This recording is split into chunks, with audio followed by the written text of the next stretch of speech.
Subhanallah membawa maksud Maha Suci Allah. Tidak ada yang menyamai Allah, tiada sekutu bagi Allah. Kita menyucikan hati kita selain daripada Allah. Hasbunallah wa ni'mal wakil. Hasbunallah wa ni'mal wakil. Ada nasyid kan Ustaz? Boleh pimpin sama ya? Hasbunallah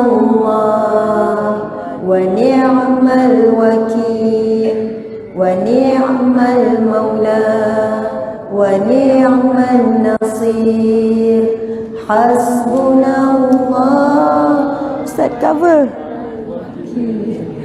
Wa ni'mal maula wa ni'mal nasir. Maksudnya adalah hasbunallah, cukuplah Allah bagiku. Hasbunallah, cukuplah Allah bagi kami. Dialah sebaik-baik pertolongan. Dialah sebaik-baik penolong dan dialah sebaik-baik pelindung. Dalam kisah ketika Rasulullah sallallahu alaihi wasallam menuju ke perang Uhud, subhanallah. Ketika itu peperangan kali kedua. Yang pertama Badar, setahun selepas Badar Uhud. Dan al-kafirun wal musyrikun, orang kafir dan orang musyrik bersatu dengan lebih kuat untuk membalas dendam kekalahan di dalam perang Badar. Jadi ketika para umat Islam yang bukan dari kalangan tentera yang terlatih, tanpa kemudahan yang banyak, diberikan suara-suara daripada para munafik bahawa mereka bakal kalah. Kalau kamu nak anak kamu jadi yatim, pergilah ke perang Uhud. Kalau kamu nak isteri kamu jadi balu, pergilah ke perang Uhud. Allahu Akbar. Dan sebahagian besar, ramai sebenarnya lebih kurang 300 orang cancel tak jadi ikut perang bersama dengan Nabi. Dan saat sahabat-sahabat merasa ketakutan dan kebimbangan yang teramat, perang kedua di dalam Islam ini, lalu Nabi menyebutkan kalimah bersama dengan para sahabat, hasbunallah wa ni'mal wakil. Dan itu juga perkataan yang disebut oleh Nabi Ibrahim alaihi salam. Nabi Ibrahim alaihi salam saat nak dicampakkan ke dalam api, datanglah tawaran daripada malaikat Jibril untuk memberikan pertolongan. Lalu Nabi Ibrahim menjawab kalimah hasbunallah, cukuplah Allah bagiku. Wa ni'mal wakil, dialah sebaik-baik penolongku. Jadi bila kita sebut kalimah subhanallah, maha suci Allah, kita kena fahami dan hayati maksudnya adalah kita sucikan Allah daripada segala sesuatu yang lain. Hanya Allah yang beri kita rizki. Hanya Allah yang beri kita kasih sayang. Hanya Allah yang berikan kita pertolongan, perlindungan. Tetapi manusia sekeliling adalah perantaraan. Jadi dalam kita berterima kasih kepada manusia, kita kena besarkan terima kasih kepada Allah. Bila sebut alhamdulillah, segala puji bagi Allah. Allah ya Hamid, ya Maha terpuji.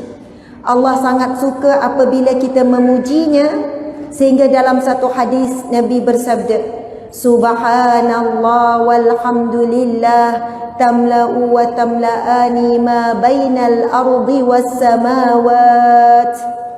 Kalimah subhanallah walhamdulillah akan memenuhi pahalanya antara langit dan bumi. Kemudian zikir tadi kita sebut la ilaha illallah. Tiada ilah, tiada sembahan, tiada Tuhan, tiada tempat bergantung, tiada tempat minta melainkan Allah. Kemudian Allahu Akbar. Ini belum mula ceramah ya. Saya belum bagi salam. Ini mukadimah sebelum bagi salam. Saya nak kita zikir lagi sekali dengan zikir yang kita baca awal tadi, tapi lebih penghayatan.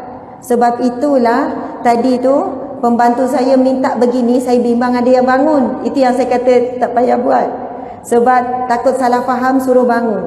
Sebenarnya diminta ialah kuatkan lagi suara, semangat lagi melaungkan pujian kepada Allah. Okey, boleh ya? Sama-sama semua? 1, 2, 3. Subhanallah walhamdulillah wa la ilaha illallah wallahu akbar. Subhanallah walhamdulillah wa la ilaha illallah wallahu akbar. Subhanallah, alhamdulillah. Mungkin kamu ini gelap, cantik, gambar tak cantik. Mungkin kamu kena tengah, tinggikan sikit. A'udzubillahi minasyaitonirrajim. Bismillahirrahmanirrahim. Assalamualaikum warahmatullahi wabarakatuh.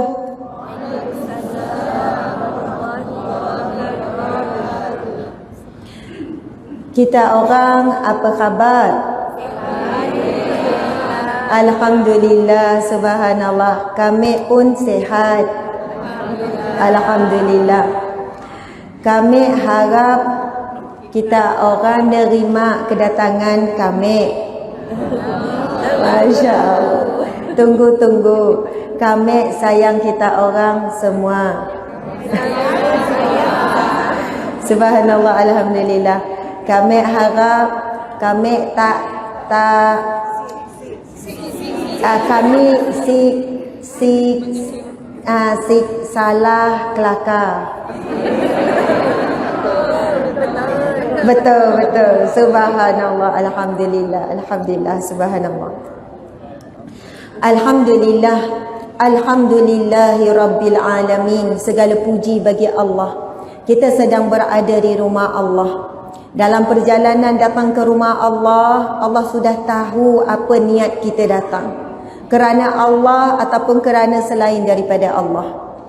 Boleh jadi selepas Ramadan hari itu, inilah pula baru kita jejak rumah Allah. Mungkin saya menjadi asbab muslimin muslimat, khususnya muslimat, hadir ke rumah Allah pada malam ini. Itu bukan dikatakan salah, tetapi ia adalah satu perkara sebagai orang mukmin perlu betulkan. Marilah sama-sama kita perbetulkan niat kita. Kerana Allah kita datang. Boleh sebut sama kita? Boleh sebut sama kami? Boleh. Ya Allah, kami datang kerana-Mu, mengharapkan redha-Mu, mengharapkan rahmat-Mu, mengharapkan pengampunan-Mu, mengharapkan syurga-Mu. Amin ya rabbal alamin. Subhanallah. Kita berada di tempat yang paling mulia di atas muka bumi, iaitu masjid. Asal perkataan sajadah, sujud, masjid, tempat sujud. Kita juga sujud di rumah. Tetapi di rumah juga tempat tidur, tempat makan, tempat rehat, tempat tengok TV, tempat kita berhibur dan lain-lain. Tapi di rumah Allah memang tempatnya khusus untuk bersujud kepada Allah. Jadi bila kita berada di rumah Allah, kita buat apa sekalipun, hati kita sedang bersujud kepada Allah Subhanahu wa taala. Boleh jadi tadi ada yang masuk terlupa beberapa adab bila datang rumah Allah. Jadi insya-Allah kita ingatkan kembali.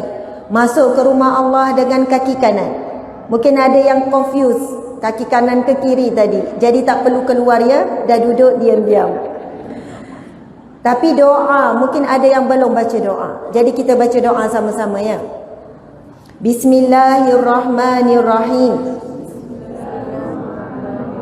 Kuat-kuat ya, semangat. Allahumma ftahli abwaaba rahmatik. Ya Allah, bukakanlah bagiku semua pintu-pintu rahmat-Mu. Ya Allah, rahmat-Mu Bagi orang yang sakit, diberi kesembuhan. Bagi yang sempit, diberi kelapangan. Bagi yang sedang berduka, diberi bahagia. Bagi yang susah, diberi kemudahan. Bagi yang sesat, yang lalai, diberi hidayah, diberi petunjuk, diberi taufik, kemampuan mengikut hidayah. Ya Allah, kami mohon dengan melangkah ke rumah-Mu ini, pintu syurga-Mu terbuka untuk kami. Dicatat bagi kami, seluruh keluarga kami, ibu ayah kami, anak cucu kami, pasangan kami, semuanya di syurga Firdaus tanpa dihisab, tanpa diazab. Amin ya rabbal alamin. Subhanallah. Kemudian adab yang sangat penting berniat iktikaf. Boleh jadi ada yang lupa untuk niat. Kalau duduk 2 jam sekali pun tanpa niat, kita tidak dapat pahala. Niatlah yang membezakan perbuatan kita adat ataupun ibadat. Kalaupun kita zikir, kalaupun kita solat bahkan tapi tak ada niat, walaupun solat 10 rakaat sekalipun tidak sah dan tidak diterima. Betapa pentingnya niat. Kalau kita fikir, kita solat 5 kali sehari muslimin muslimat, kenapa setiap kali solat kena niat? Sedangkan jelas-jelas kita buat ibadat, bukan buat perkara lain. Kerana Allah Subhanahu Wa Taala ingin kita sentiasa perbaharui niat. Tanpa niat, seolahnya kita buat sesuatu tanpa panduan. Seolahnya kita berjalan musafir tanpa tujuan. Ada tak orang tekan minyak kereta, siap-siap semua seluruh keluarga, kemudian bila ditanya mau ke mana, oh kami tidak tahu mau ke mana, tekan minyak saja. Tapi mau ke mana? Tak tahu mau ke mana. Itulah umpama orang yang melakukan sesuatu amal ibadat tanpa niat, dia tidak bawa ke mana-mana ibadatnya itu. Dan niat perlu selalu dibersih dan disucikan kerana Allah Subhanahu Wa Taala. Niat iktikaf ya semua. Nawaitu i'tikaf fi hadzal masjid. Masjid An-Nur, Sibu, Sarawak. Sunnatan lillahi ta'ala. Alhamdulillah, alhamdulillah. Niat itu di hati, jangan di lidah saja ya. Terus niat i'tikaf berdiam di rumah Allah. Alhamdulillah, terima kasih kepada pihak penganjur Masjid An-Nur Sibu Sarawak, Datuk Temenggung Haji Wan Hamid Idrus Tuanku Muhammad serta isteri. Ada ya datuknya. Yang dimuliakan, yang dihormati. Seterusnya yang amat berbahagia, Tuh Puan Hajah Hayati Akmal. Berada di hadapan ini Tuh Puan bersama dengan kita. Isteri kepada mantan almarhum, mantan Tun Abdul Rahman, mantan Ketua Menteri Sarawak yang terutama, Tuan yang terutama negeri Sarawak. Dan Tuh Puan Hajah Hayati juga merupakan naib yang di-Pertua Hikmah. Subhanallah, Allahu Akbar. Daripada Kuching, kami bertolak dalam jam 6 pagi lebih tadi. Kemudian naik feri 2 kali sampai ke kampung Pusat, Batang Maro dan sekian-sekian dalam misi kebajikan dan kemanusiaan, dalam misi dakwah. Sampai ke sini dalam hampir pukul 6. Masuk daripada Kuching sampai ke sini hampir 12 jam perjalanan. Subhanallah, Allahu Akbar. Terima kasih kepada Tuan Haji Latif bin Kupon serta isteri Pengerusi Jawatankuasa Pengurusan Masjid An-Nur Sibu, Tuan Ahli bin Cikba, Pegawai Pendidikan Daerah Sibu, Ustaz Azhar bin Hipni, Pemangku Pegawai Agama Islam Bahagian Sibu, Tuan Haji Dahari bin Jol, Penyelaras Program, Barisan Ahli Jawatankuasa Masjid An-Nur Sibu Sarawak, NGO Sahabat Amal Care yang turut hadir, Ustaz Luqman sebagai Ketua Aktivisi NGO Sahabat Amal Care di Sarawak, dan kemudian semua tim Hikmah Sarawak. Subhanallah, dan semua yang hadir, ibu ayah, esok kerja, anak sekolah tapi tetap datang. Jadi insya-Allah moga Allah pandang pengorbanan masa tenaga kita pada malam ini dan menjadi asbab Allah beri rahmat dan Allah ampunkan kita semua dan Allah berikan rezeki yang barakah melimpah ruah, dan rezeki yang paling utama adalah dipanggil dan dijemput masuk ke syurga Allah Subhanahu wa taala. Amin ya rabbal alamin. Subhanallah, Allahu akbar. Muslimin muslimat, tajuk ceramah kita pada malam ini ialah, apa dia tajuknya? Keluargaku ladang pahalaku. Keluargaku ladang pahalaku. Kita bimbang keluargaku ladang dosaku. Na'udzubillah. Dan tidak ada keluarga yang lebih baik, keluarga yang lebih patut kita contohi melebihi keluarga Rasulullah sallallahu alaihi wasallam. Allah Subhanahu wa taala berfirman, "Laqad kana lakum fi Rasulillahi uswatun hasanatun liman kana yarjullaha wal yawmal akhir wa zakarallaha katsira." Sadaqallahul azim, yang bermaksud, maka sesungguhnya pada diri Rasulullah sallallahu alaihi wasallam itu contoh tauladan yang terbaik bagi sesiapa yang menginginkan pertemuan dengan Allah dan bagi orang yang banyak mengingati dan menyebut Allah. Jadi ciri-ciri orang yang inginkan pertemuan yang baik-baik dengan Allah, bertemu dalam keadaan kita redha dengan Allah dan Allah redha dengan kita, bertemu dalam keadaan Allah memanggil kita dengan panggilan A'udzubillahi minasyaitonir rajim.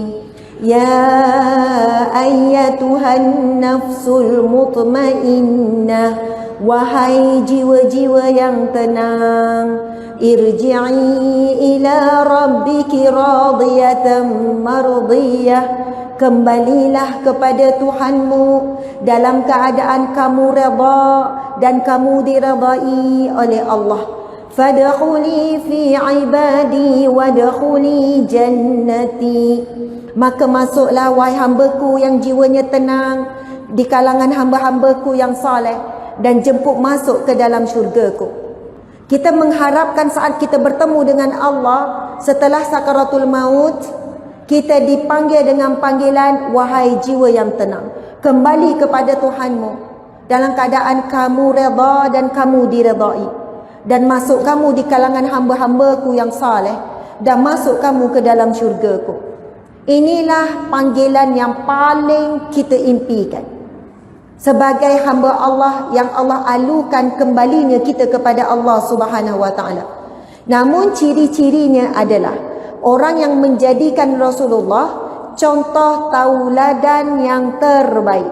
Sebab Allah berfirman, sesungguhnya pada diri Rasulullah itu contoh tauladan yang terbaik bagi mereka yang ingin bertemu dengan Allah dalam keadaan yang terbaik, dan mereka ini golongan yang banyak mengingati Allah.